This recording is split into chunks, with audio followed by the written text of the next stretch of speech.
This is a Fox News alert. Just days before you, the American people, go out to vote. Breaking news that could now dramatically shift this election. Sources telling Fox News that the FBI has given very high priority to an investigation into allegations of pay-to-play at the Clinton Foundation. These sources are also saying, this is shocking, there is a 99% chance that up to 5 foreign intelligence agencies may have hacked into Clinton's private email server. Why didn't we learn this sooner? Here with reaction, the author of the bestseller, Treason, former Speaker of the House, Fox News contributor, Newt Gingrich. This is not funny because people's names, methods, top secret.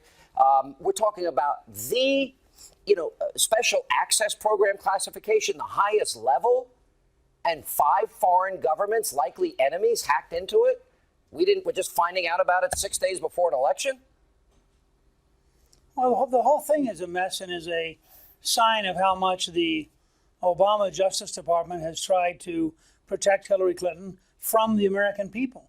You have 2 parallel scandals here. You have a very real national security scandal. And as you just pointed out, anybody who thinks it's a small thing to have 5 different foreign governments now knowing a whole range of American secrets, this is really very dangerous to individuals who may get killed. It's very dangerous to our programs, which may get blocked or undermined. So the national security side is very real. And then second, we're finally beginning to see come into focus the depth of corruption that is in the Clinton Foundation.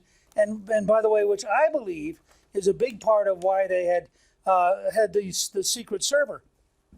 I think from day one, Hillary and Bill Clinton knew they were going to exploit the Secretary of State's office to get millions and millions of dollars, and they were trying to hide it. So in a very real sense, it's the corruption of the foundation which is driving the email server, which sets up the national security violation. There appears to be a war between the Department of Justice that did not want this to go public and the FBI rank and file. Clearly, they've had enough. And they felt this information was pertinent enough to get into the hands of the American people. By the way, I think they will go down in history as the heroes when this book is written and this chapter is finished.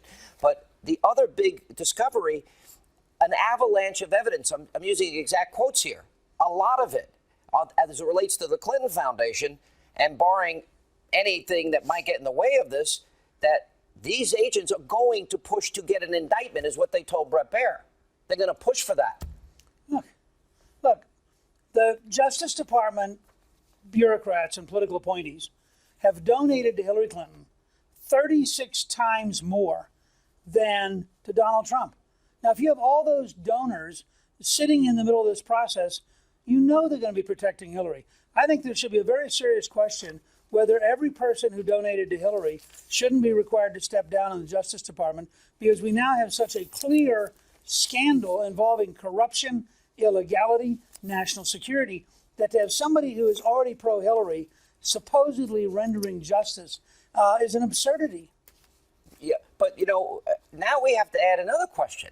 How do we trust the Justice Department that has John Podesta's best friend there leaking him information, as WikiLeaks revealed, and we now know through the correspondence tipping them off?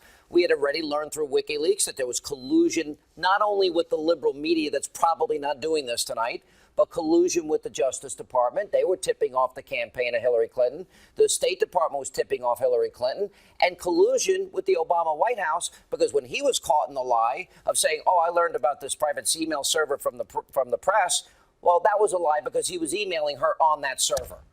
And it didn't say state.gov. But what you have is the government establishment trying to get their candidate, their hand-picked candidate, to the presidency to enable them to keep control. I mean, this is very clear that this is a collusion on a grand scale between the official government and the campaign. Well, how do we get it away from Loretta Lynch? How do we get it away from, this pal of John Podesta? How do we get these people the hell out of the way? Well, I think it's very clear, and if you go back and look at the Watergate precedents, I think it's very clear that Lynch has to recuse herself. And by the way, Andy McCarthy's made the point, a former prosecutor of the 1993 World Trade Center bombings. He's made the point that the Manhattan office in charge of the corruption scandal for the Clinton Foundation was overwhelmingly populated by people Loretta Lynch hired when she was the U.S. attorney in that office. So you get Bill Clinton made her an important person. Bill, she's very close to the Clintons, so close she'd meet in secret with Bill Clinton just before the FBI interviewed his wife. This whole thing stinks. And I think if they were going to try to establish a sense of decency, she would recuse herself and bring in an outsider of impeccable credentials. The same lady that hung out with Bill in the plane on the tarmac for 40 minutes just before they were rendering a decision. All right. I think we are going to. This story will be written that the heroes are FBI special agents that knew that the law was broken and they stood up for the law and stood up against the powerful Justice Department protecting her. Last question. I only have 10 seconds. How does this impact the election? Well, it drowns Hillary. What's that? It drowns Hillary. You want a 10-second answer? It drowns Hillary. Win. She is drowning. She is drowning as this stuff keeps coming in every single day. God forbid she got elected. This country's paralyzed. What happens? Well, if she gets elected, she gets indicted. Exactly what happened to Richard Nixon, who lasted 18 months after carrying 49 states. She ain't going to carry 49 states. I think she's not going to be elected. But the specter has to be there for every voter. If she wins, we are in for a very long embattled presidency with this criminal indictments. This country will be paralyzed. This would not be good for this country. It'll be a constitutional crisis. Thank you, sir. Up next, more reaction to the shocking breaking news developments tonight. Larry Elder, Sheriff David Clark are here. They'll react to that and more.